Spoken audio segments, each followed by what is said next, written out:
আসসালামু আলাইকুম বন্ধুরা, আজকে রান্না হবে চিকেনের ঝোল। কড়া বসিয়ে দিয়েছি, তেল, গরম মশলার কাঠ দিলাম, পেঁয়াজ। আর চিকেন রান্না হবে বন্ধুরা, অনেকদিন পরে চিকেনের গোশ রান্না হচ্ছে আমাদের। পেঁয়াজটা ভেজে লাল করে নেব, আদা রসুন বাটা,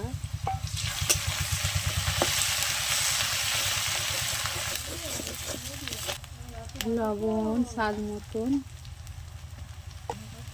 লঙ্কার গুঁড়ো, হলুদের গুঁড়ো, একটু পানি দিয়ে মশলাটা কষিয়ে নেব। টমেটো কুচি দিলাম,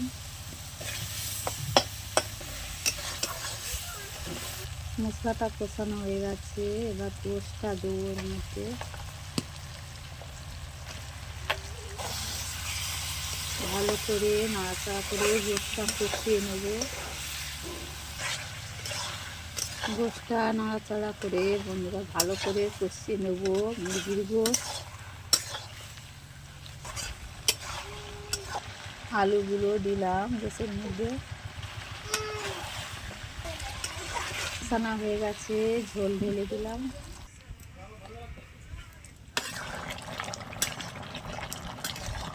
বাকি আছে বন্ধুরা, আর একটু ঝোল মনে নামাবো। চিকেনের ঝোল হয়ে গেছে, নামিয়ে নেব।